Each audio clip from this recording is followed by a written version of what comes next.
उसको घरमा छोराछोरी छ बुढी छ त्यो हुँदाहुँदै मलाई अँगाल्न सक्ने मान्छेले भोलि पर्सि म हुँदाहुँदै अर्को अँगाल्दैन भन्ने के छ भनेर त्यो कुरा त्यसले गम्भीर भएर सोधिन्थ्यो भने चाहिँ आज यो अवस्था आउँथेन नि त। र छोरी मान्छेले बाध्यताले डिभोर्स दिएर आओस् तर छोरा मान्छे भन्दा छोरी मान्छेलाई नै गलत देख्दो रहेछ कि त हाम्रो समाजले बुझ्दो रहेछ।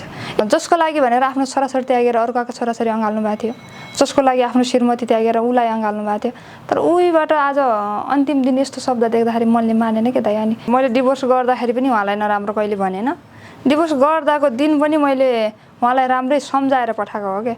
ठिक छ ममाथि यस्तो व्यवहार गर्नुभयो अब अर्कैलाई ल्याउँदै हुनुहुन्छ होइन, मैले दिन नसकेको हर खुसीहरू तपाईँलाई दियोस् उसले, तर ममाथि जुन व्यवहार गर्नुभएको छ आजसम्म जुन व्यवहार गर्नुभयो यो व्यवहार उमाथि नदोहोऱ्याउनु होला, यदि दोहोऱ्याउनु भयो भने तपाईँको घर व्यवहार अझै नै हुँदैन भनेर भनेको थिएँ। सेम त्यस्तै पनि भयो कि दाइ अहिले, तर मेरो मनमा कहिले भएन कि दाइ त्यो।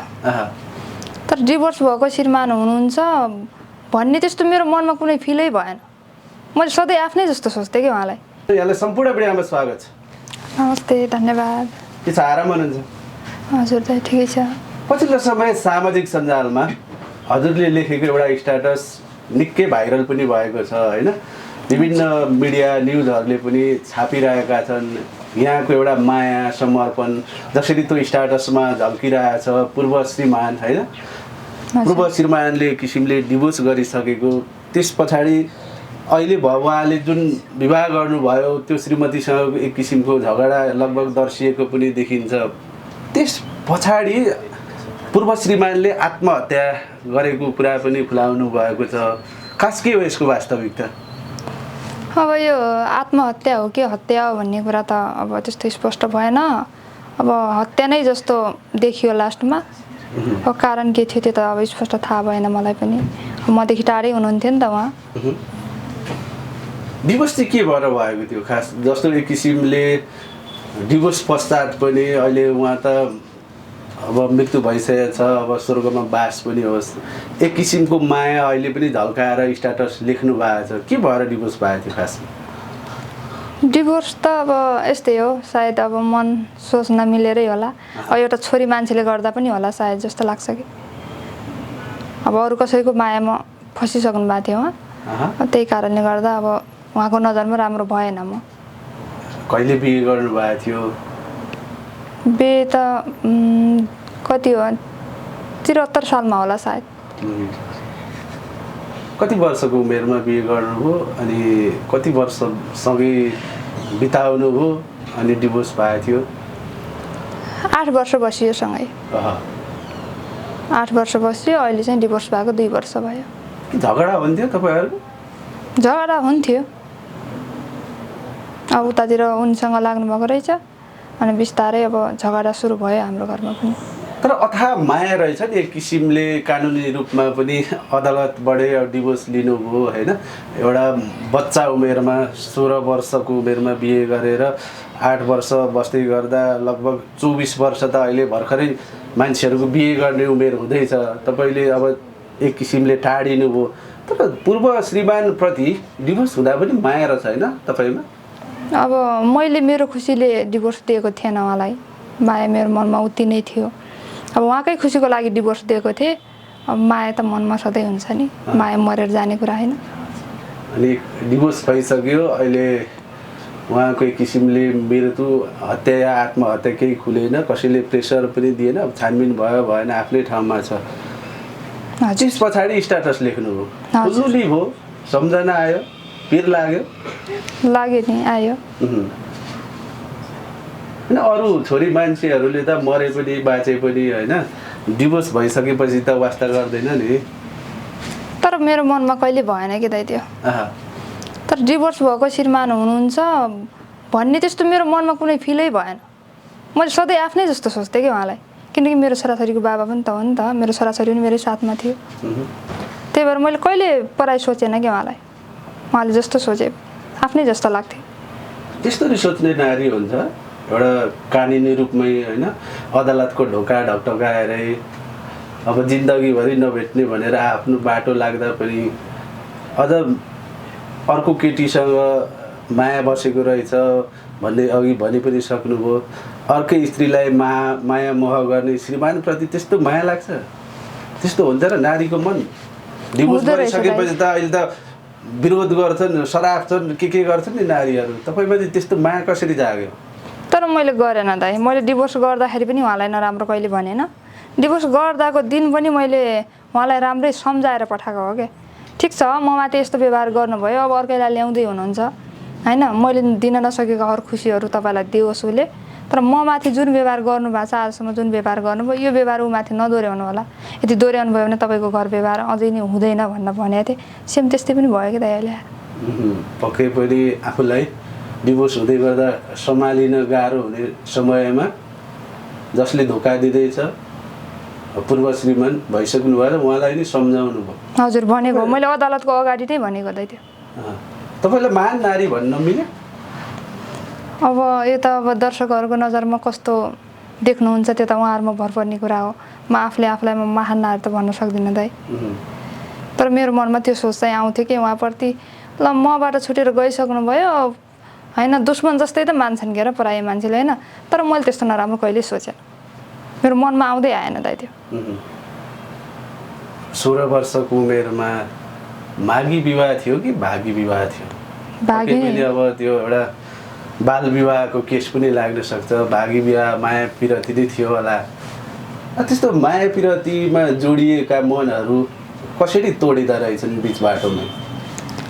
तोड्नेहरूले तोडेर जाँदो रहेछन् दाइ, नबुझ्नेहरूले। बुझ्नु भएन श्रीमानले? हजुर बुझ्नु भएन। तपाईँले लेख्नु भएको थियो मलाई एक किसिमले घृणा गरेको होइन, उहाँलाई नै रानी या महारानी के बनाउन खोज्नु भएको भन्ने के खुलासा गर्नुभएको थियो, त्यो विषयमा थोरै बताइदिनुहोस् न स्टाटसमा। त्यो त यस्तो हो दाइ, उहाँले भन्नुभएको थियो नि त मेरो लागि रानी यही हो, यसैलाई रानी बनाएर राख्छु, त जस्तो मेरो बुढी होइन भनेर पछि डिभोर्स गरिसकेपछि उहाँलाई बिहे गरेर ल्याइसकेपछि भन्नुभएको थियो कि। अनि भन्दाखेरि मलाई यस्तो सोच आयो कि जब उहाँको मृत्यु भयो होइन, अन्तिम दाह संस्कारको लागि अब उनी नै आएनन् भन्ने खबर सुनियो क्या। आएनन्, उल्टो फेसबुकतिर पनि देखियो पापीलाई भगवान्ले सजाय दिएरै छोडेछन् भन्ने शब्दहरू देखियो क्या त्यो दिन। हजुर उहाँले चाहिँ नेगेटिभ स्ट्याटस लेख्नुभयो। हजुर त्यो देखियो। किसिमले बिहे गरेर आइसकेको होइन, श्रीमान स्वीकारेको हो, त्यो नारी त एक किसिमले अर्को नारीमाथि खलनायक बने हो नि त तपाईँमाथि। दुईटा बच्चा होइन, विवाहित पुरुषसँग जुन साटगाट गर्नुभयो, माया प्रतिमा आउनु, फेरि उल्टै जो मान्छे मरेर गयो उहाँमाथि नि प्रहार गर्नुभयो उहाँले। हजुर त्यो शब्द देखियो। अनि त्यो शब्द देख्दाखेरि चाहिँ मेरो मनले मानेन कि दाइ। तर जसको लागि भनेर आफ्नो छोराछोरी त्यागेर अर्काको छोराछोरी अँगाल्नु भएको थियो, जसको लागि आफ्नो श्रीमती त्यागेर उसलाई अँगाल्नु भएको थियो, तर उहीबाट आज अन्तिम दिन यस्तो शब्द देख्दाखेरि मनले मानेन कि दाइ। अनि लेख्दै थिएँ तर धेरै शब्दहरू आयो त्यतिखेर। आफ्नो छोराछोरी त्यागेर हजुर एउटा नारीको लागि अर्काको छोराछोरी सँगाल्नु भएको थियो। भनिसकेपछि जुन हजुरहरूको पक्षको छोराछोरी हजुरसँगै भए, तिनीहरूलाई किसिमले त्यागै गरिदिनु भयो। जो नारीलाई बिहे गरेर ल्याउनु भयो उहाँ पनि अलरेडी म्यारिज बच्चा सहित ल्याउनु भयो। हजुर दुईटा छोरा थिए। ओहो, त्यस्तो सक्छ र एउटा बाउले आफ्नो छोराछोरी त्याग्ने, अरूको छोराछोरीलाई एक्सेप्ट गर्ने, स्वीकार्ने, त्यस्तो हुन्छ? रगत फालेर होइन अरूको रगत पिउन सकिन्छ र भने? सकिँदो रहेछ। म आफैले भोगेँ, देखेँ, मेरै जीवनमा पऱ्यो कि दाइ। अहिले छोराछोरीहरू पठाउनु हो दाह सत्कारको लागि है? हजुर। कति वर्षको बच्चाहरू छ, बाबुहरू छ? एक किसिमले त टुरा भए बच्चाहरू पनि सानै होलान्। कति वर्षका छन् बच्चाहरू? बाबु 4 वर्षको भयो, नानी 7 वर्षको। 4 वर्ष र 7 वर्षको बच्चाले जुन बाउको माया पाएन, अहिले त्यही बाउको अन्तिम सत्कार गर्नको निम्ति अब धार्मिक परम्परा अनुसार उपस्थित भइरहेको छन् है? हजुर। यो त भावुक माहौल भयो नि होइन र? अब भयो नि दाइ। अब मान्छेले 2 दिनको खुसीको लागि होइन पराईको सम्बन्ध रोज्ला, त्यो बेग्लै कुरा भयो। तर रगतको नाता जस्तो अरू कुनै नाता सम्बन्ध हुँदो रहेछ के दाइ? यदि हुन्थ्यो भनेपछि आज उनी आउँथिन्, उनको बच्चा आउँथ्यो नि त, मेरो छोराछोरी जान्थेन क्या त्यो ठाउँमा। आज जे जस्तो भए तापनि उहाँले त्यागेकै छोराछोरी उहाँको अन्तिम संस्कारमा गयो नि त। भावनाको नाता भन्दा रगतकै नाता ठुलो हुँदो रहेछ। हो, तोडिए पनि जोडिन आउँदो रहेछ। आउँछ नि दाइ। किन दुइटै नारी बिच पनि पृथकता देखियो होइन कोही गुमाएर पनि आफ्नो सम्झिने तपाईँ कुनै पाएर पनि अर्काको सोच्ने अर्को यी पृथकता हुँदो रहेछ होइन छोरी बिच नारी बिच पनि हुँदो रहेछ दाइ अब तिनको टिकटकतिर केही शब्द देखेको कारण अनि त्यो दिन दाइहरूले यस्तो छ आउन त लास्टसम्म त आऊ घरमा पुग्दैन भने पनि भन्दाखेरि तिनले जुन शब्द प्रयोग गरेका थिइन् नि त्यो शब्द बुझ्दाखेरि तिनी माया गरेर पछि गएको रहन्छन् क्या उनले यस्तो भन्दै थिइन् उसले त अझ मेरो छोराछोरी पढाइदिन्छु भनेको अंश दिन्छु भनेको थियो ऋण तिर्दिन्छु भनेको थियो र पो त्यसको पछि गएको थिएँ म मेरो लागि अहिले त कोही होइन त्यसले मेरो जिन्दगी बर्बाद बनाइदियो भन्ने शब्द भन्दै थिइन् रे त्यो कारणले गर्दाखेरि माया होइन रहेछ क्या दाइ एक प्रकारको स्वार्थले मात्रै तिनी नजिक भएर गएको रहेछ जस्तो लाग्छ क्या मलाई एउटा नारीले किन सोध्दैन जस्तो ऊ विवाहित हो त्यसलाई त्यागेर मलाई नै स्वीकार छ होइन मनको रानी बनाउँछ भन्ने किन सोध्दैन जबकि ऊ छोरा मान्छे अलरेडी म्यारिड छ बालबच्चा छ आफ्नो भएको श्रीमतीलाई त्याग्नेले मलाई किन धोका दिँदैन भनेर किन बिहे गरेर आउँछ नारीहरू खासमा यो आफूले आफ्नो भर पर्ने कुरा हो दाइ नारीमा होइन नारीले बुझ्न पर्यो तर त्यो नारीले बुझेन नि त उसले आफै स्वयं बुझ्नुपर्ने कुरा हो कि ल अहिले उसको घरमा छोराछोरी छ बुढी छ त्यो हुँदाहुँदै मलाई अँगाल्न सक्ने मान्छेले भोलि पर्सि म हुँदाहुँदै अर्को अँगाल्दैन भन्ने के छ भनेर त्यो कुरा त्यसले गम्भीर भएर सोधिन्थ्यो भने चाहिँ आज यो अवस्था आउँथेन नि त तर बुझेन नि त त्यो मान्छेले श्रीमानले आत्महत्या पूर्व श्रीमान हजुर आत्महत्या चाहिँ कहाँ गर्नुभयो पहिलोचोटि सुन्दा कस्तो फिल भयो एक किसिमले त कानुनी रूपमा त अलग भइसकेको थियो होइन श्रीमान श्रीमतीको नाता कानुनी पाटोमा तोडिए पनि हजुरले त अब माया गरेको मान्छे श्रीमानले एक किसिमले धोका दिनुभयो हजुरले धोका दिनुभएको थिएन पूर्व श्रीमानको मृत्युको खबर सुन्दै गर्दा कस्तो फिल हुँदो रहेछ मलाई यस्तो लाग्यो दाइ अब जुन दिन हाम्रो डिभोर्स भयो होइन त्यो दिन चाहिँ अब अलिकति त्यो दिनदेखि यस्तो लाग्थ्यो अब झगडा हुन्छ यस्तो हुन्छ भन्ने सुन्दाखेरि चाहिँ अब उहाँको घरबार राम्रो हुँदैन होला छोराछोरीको लागि भए पनि भोलि पर्सि होइन त्यस्तै अवसर आएछ भने मैले नै अँगाल्नु पर्छ कि भन्ने पनि लाग्थ्यो कि मलाई त्यो चाहिँ मनमा थियो अनि एक प्रकारको फेरि यस्तो लाग्थ्यो कि ठिकै छ अब यस्तो मलाई छोडिसक्नुभयो भनेपछि मेरो त कुनै पर्नु भएन मेरो त सम्बन्ध सकियो होइन जुन दिन अब बिहे गरिसकेपछि त्यही कलमले बेदर्ता गरियो यो श्रीमान हो यो श्रीमती हो भनेर अनि 8 वर्ष पुग्दाखेरि त्यही कलमले फेरि सम्बन्ध विच्छेद आजबाट सकियो भन्ने उहाँले दिएको सिन्दुर पोतेको हजुर सबै पनि त एक किसिमले मेटिएको थियो नि मेटिएको थियो थर मेटिएको थियो सबै मेटिएको थियो उहाँले दिएको पुरा अधिकारहरू मेटिएको थियो सबै मेटिएको थियो तर पनि उहाँको 2टा बच्चा मेरो साथमा त थियो नि त दाइ होइन छोराछोरीको बाबा हुनुहुन्छ भन्ने त्यो शब्द नै काफी लाग्ने कि दाइ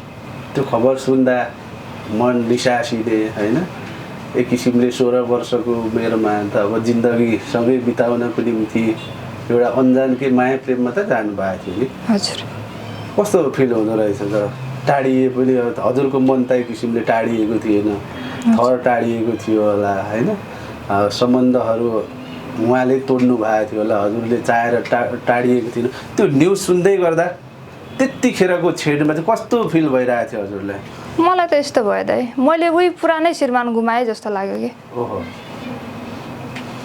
आफ्नै श्रीमान गुमाए जस्तो हजुर एउटा छोरा छोरीले त अब बाउ पनि गुमायो भने होइन हजुर हजुरसँग सम्बन्ध डिभोर्स भइसके पनि छोराछोरीसँगको सम्बन्ध रगतको नाता त तोडिँदैन मन उकुस मुकुस भयो आफ्नै श्रीमान गुमाए जस्तै फिल भयो हजुर भयो त्यो बच्चाहरूले पनि त केही आयो होला नि त एउटा सानो छोरा त 4 वर्षको होइन अब लगभग छोरी 7 वर्षको भन्दै हुनुहुन्थ्यो त्यो छोरीले त बुझ्ने माहौल पनि भइसकेको थियो के भन्नुभयो बाबु नानीहरूले यस्तो छोरीलाई पनि केही थाहा छैन त अब सानै उमेरदेखि अलिकति अब हाम्रो घरमा नानी 3-4 वर्षको हुँदाखेरिदेखि नै अब त्यस्तै खटपट भइराख्ने झगडाहरू भइरहेको थियो अनि त्यतिखेरदेखि नै नानी पनि मामा घरमै बस्थ्यो क्या घरमा बस्दैन थियो अब घरमा यस्तो हुन्छ उस्तो हुन्छ झगडा गर्छ बाबाले यस्तो गर्छ भन्ने त्यो बच्चाको दिमागमा नराम्रो उ नै भइसकेको थियो क्या त्यही भएको कारणले माइतीमै बस्थ्यो मामा घरमै बस्थ्यो तर थाहा छैन बाबाको माया के हो मेरो छोराछोरीले पाएन त्यही भएर अनुभवै छैन दाइ मेरो छोराछोरीलाई हामीले बाबा गुमायौँ अब बाबा हाम्रो साथमा आउँदैन बाबाको माया पाएन बाबा छैन भने त्यो मेरो छोराछोरी मेरो बच्चाको मनमै दिमागमै छ जस्तो अब 16 वर्षको उमेरमा विवाह, 24 वर्षको उमेरमा डिभोर्स, भर्खरै अब नेपाली समाजअनुसार त 23-24मै बिहे हुन्छ, 20भन्दा तल त बाल विवाहको मुद्दा पनि दर्ता गर्ने चलन छ। अब त्यसमा पनि श्रीमानबाट फेरि धोका, होइन? श्रीमानबाट त्यसमा नि धोका। भर्खर बिहे गरेर कसैको सहारा खोज्ने मान्छे आफै 2-2वटा बच्चा लिएर तिनीहरूलाई हुर्काउने, बढाउने, पढाउने सङ्घर्ष गर्दै गर्दा कतिको अप्ठ्यारो हुँदो रहेछ? अप्ठ्यारो भन्दा नि धेरै गाह्रो हुन्छ नि दाइ, हुँदो रहेछ। म स्वयं आफैले भोगेँ, धेरै गाह्रो हुन्छ दाइ। त्यही माथि म आफै पनि अलिकति बिरामी छु, अनि त्यति स्वास्थ्य पनि राम्रो छैन। ए हजुर बिरामी हुनुहुन्छ? हजुर। के भएको छ कि डिभोर्सकै त्यो पीडाले शारीरिक समस्या झल्केको हो कि पहिलेदेखि बिरामी हुनुहुन्थ्यो कि? नै खुट्टाहरू दुख्ने समस्या त मलाई पहिलेदेखि नै थियो अलिअलि, यति त थिएन, तर पछि पछि अलिक गाह्रो हुँदै गयो। उपचार गराउनु भएको छ? उपचारहरू त गराउन त माइतीमा पनि अब बुवा मम्मी मात्रै हुनुहुन्छ, अब उहाँहरूले सपोर्ट गरेसम्म त उपचार गरेकै छु। माइतीतिर पनि जस्तो डिभोर्स भइसकेको छोरी चेलीहरूलाई चाहिँ अलि नराम्रो नजरले हेर्छन् भन्ने चलन पनि छ। धेरै अब विवाहित भएर डिभोर्स भएका नारीहरूको आवाजहरू पनि सुनिन्छ, होइन? तपाईँमा चाहिँ त्यो समस्या छ कि छैन? बाबा मम्मीले के भन्नुहुन्छ? तर मेरो बाबा मम्मीले त कहिले त्यस्तो भन्नु भएन दाइ, किनकि मेरो घरमा भाउजू हुनुहुन्न, मेरो दाइ हुनुहुन्न, होइन? एउटा भाइ छ, भाइले बिहे गरेको छैन। त्यही भएर मलाई अहिले बस्नलाई त्यति अप्ठ्यारो त छैन, तर बाहिरी समाजको हेर्ने दृष्टिकोणहरू त फरक हुन्छ क्या दाइ। एउटा बिहे गरिसकेको नारी माइतीमा आएर बस्दाखेरि समाजको हेर्ने दृष्टिकोण नै फरक हुँदो रहेछ क्या दाइ। अलिकति बाहिर हिँड्दाखेरि, होइन, अलिकति कसैसँग बोल्दाखेरि, साथीसँगीसँग हर कुरामा फरक नै हुँदो रहेछ दाइ। छोरी मान्छेको जीवन भनेको एउटा सेतो कपडा हो, होइन? साडी हो, समथिङ जेसुकै हो, थोरै दाग लाग्यो भने मेटिन्न भन्छ, त्यस्तै हुँदो रहेछ? त्यस्तै फिल गर्नु भएको छ? त्यस्तै महसुस छ नि दाइ। अब यस्तो हुँदो रहेछ, छोरा मान्छेले नै डिभोर्स किन नगरोस्, होइन? र छोरी मान्छेले बाध्यताले डिभोर्स दिएर आओस्, तर छोरा मान्छे भन्दा छोरी मान्छेलाई नै गलत देख्दो रहेछ क्या दाइ। हाम्रो समाजले बुझ्दो रहेछ यही गलत भएर श्रीमानले डिभोर्स दियो, अनेक कुराहरू के गाउँघरमा हुँदो रहेछ नि त। जस्तो अब डिभोर्स भइसकेपछि श्रीमानले आफ्नो छोराछोरी खोज्नु भएको थिएन 3-4 वर्षसम्म? खोज्नु भएन, एकचोटि पनि आउनु भएन भेट्नलाई। एकचोटि हजुरलाई त अब एक किसिमले त्याग्नु हो, होइन? अर्को लेडी स्वीकार्नु हो। बच्चाहरूको त माया लाग्नुपर्ने हो नि? लाग्नुपर्ने हो, तर लागेन। अब के हुन्छ त? जिन्दगी कसरी चलाउने प्लानिङमा हुनुहुन्छ? जस्तो अघि थोरै क्लु पनि दिइसक्नु भएको छ, जुन किसिमले डिभोर्स गरे, होइन? आफै सम्हालिएर उल्टो श्रीमानलाई सम्झाएँ, त्यसमाथि पनि अलिकति सम्पत्ति पनि ल्याइन भन्दै गर्दा अब जिन्दगी कसरी चलाउनुहुन्छ? अब जिन्दगी त अहिले त अब माइतीकै सहारा बनेर चलिरहेको जिन्दगी, होइन? अब भोलिको दिनमा के हुन्छ आफैलाई थाहा छैन त। अब सोच्दाखेरि धेरै गाह्रो हुन्छ। त्यसमा 2टा बच्चाहरू पनि छ, हजुर। त्यसमा ती बच्चाहरूको भविष्य पनि त तपाईँकै हातमा छ नि? एक किसिमले त तपाईँ ती बच्चाहरूको आधार हो, खम्बा हो, होइन? हजुर। कसरी अगाडि बढाउनुहुन्छ? अब भन्नुपर्दा खम्बा नै बलियो भएन भनेपछि घर कसरी बलियो हुन्छ भन्छ नि दाइ। त्यस्तै अब छन त मनै कमजोर छु अहिलेलाई। अब कुनै दिन खम्बा नै बलियो भएछ भने जिन्दगी कटाउन चाहिँ अलि सहजै होला, होइन? हिक्मत त छ, अझै पनि हिक्मत त गरेको छु दाइ। अब हेरौँ भोलि गएर जिन्दगी के हुन्छ, जिन्दगी कहाँबाट कहाँ गएर टुङ्गिने हो, केही पत्तो छैन। जस्तो अब श्रीमानले त अर्को लेडिज ल्याए, धोका दियो भने म पनि अर्को पाइहाल्छु नि, म पनि बिहे गर्छु भन्ने सोच बनाउनु भएन? अहिलेसम्म आएको छैन त यो सोच।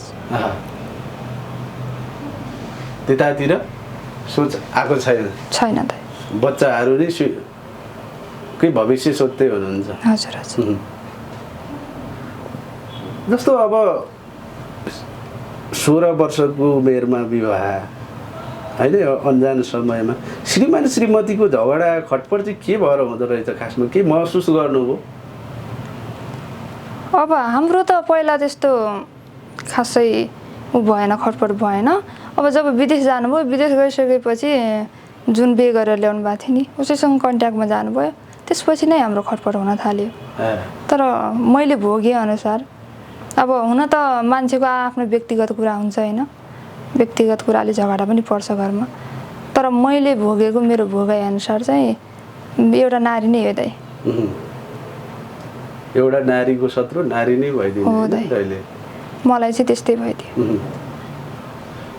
जुन विदेश जाने अर्को श्रीमतीसँग सम्बन्ध राख्ने अनि फेरि डिभोर्सको कुरा पनि उतैबाट आउने, हजुरलाई त्याग्ने, उता स्वीकार्ने, जुन स्वीकारेको नारीले पनि नस्वीकार्ने, त्यही समस्या नै मेन आत्महत्याको बाटो भयो क्या हजुरको पूर्व श्रीमानलाई? त्यही भयो नि दाइ। अहिले आएर पहिला उसैको कारणले गर्दाखेरि सब थोक त्याग्नु भयो, छोराछोरी त्याग्नु भयो, श्रीमती त्याग्नु भयो। अहिले अब ऊ बुढीले पनि साथ नदिएपछि अब आत्महत्या नै हो भनेपछि अब बाटो नै त्यही भयो, मृत्यु। अहिले काठमाडौँ आउनुभएको छ, विशेष गरी अघि सुरुवातमा उठान पनि गरिएन। हजुरको घर कता काठमाडौँ नै बस्नुहुन्छ कि गाउँतिरै बस्नुहुन्छ? म गाउँतिरै बस्छु दाइ, रोल्पाबाटै आएको। रोल्पाबाटै आउनुभयो? हजुर। काम विशेष आउनुभयो? काम विशेष त के भन्नु, यस्तै हस्पिटलतिर आएको अनि यतैतिर हजुरहरूसँग भेट भयो। पछिल्लो समय त्यो हजुरको स्ट्याटस विशेष गरी निकै भाइरल पनि भएको छ, धेरै मान्छेहरूले न्युज पनि बनाएका छन्, हजुरलाई एउटा महान नारी भनेर कमेन्ट गरेको पनि देखिन्छ। त्यो स्ट्याटस लिएर तपाईँलाई चाहिँ कस्तो फिल भइरहेछ? यस्तो लाग्छ दाइ, अब म आफूले आफूलाई महान हुँ त म भन्दिनँ होइन। अब मनमा अलिकति चोट पुग्यो अनि अब मनमा माया पनि थियो नि त उहाँप्रति। अनि लेख्दै जाँदाखेरि शब्दहरू लेखियो, अब त्यही शब्दहरू भाइरल भयो। अब मान्छेहरूले गर्नुभएको छ, धेरैजनाले भन्न त भन्नुभएको छ। अब त्यो दर्शकहरूमा भर पर्ने कुरा हो, उहाँहरूले कस्तो दृष्टिले हेरिदिनुहुन्छ, कस्तो नजरले बुझिदिनुहुन्छ भन्ने कुरा। हामी अन्तिममा जाँदा जाँदै केही भन्न चाहनुहुन्छ आम दर्शकहरू श्रोताहरूलाई? जस्तो श्रीमान त बितेर गइसक्नु भएको छ, उहाँलाई श्रद्धाञ्जली पनि छ। जुन उहाँले ल्याएको श्रीमती होला, एक किसिमको झगडा पनि होला, उहाँको स्ट्याटस पनि छ, उहाँलाई पनि केही भन्न चाहनुहुन्छ? म यति भन्न चाहन्छु सम्पूर्ण दर्शकहरूलाई, कतिजनाले कमेन्टहरू पनि गर्नुभएको छ यो भाइरल हुने तरिका हो भनेर। यो कुनै भाइरल हुने तरिका होइन होइन। मैले भाइरल हुन चाहन्थेँ, यदि मेरो भाइरल नै बनाउने मन थियो भनेपछि जब मसँग डिभोर्स भएको आधा घन्टा पनि नहुँदै उहाँले त्यो बिहे गरेको फोटो पोस्ट गर्नुभएको थियो, त्यतिखेरै मैले भाइरल बनाइदिन्थेँ होला होइन। तर त्यस्तो केही होइन। अलिकति त्यही अन्तिम दाह संस्कारको दिन यो गएन, यसले यस्तो लेख्यो भन्ने शब्दहरू देख्दाखेरि चाहिँ त्यो शब्दहरू बाहिर आयो। नेगेटिभ तरिकाले नबुझिदिनु होला, यही भन्न चाहन्छु। हस्, यहाँको अमूल्य समयको लागि धेरै धेरै धन्यवाद। यहाँको जीवनमा एक किसिमले सफलता छाओस्, अति व्यस्तताको बिच पनि समय दिनुभयो, यहाँलाई धेरै धेरै धन्यवाद। हजुरहरूलाई पनि धेरै धेरै धन्यवाद। मलाई यहाँसम्म आएर मेरो दुःख पोख्ने एउटा बाटो, एउटा मौका दिनुभएको छ।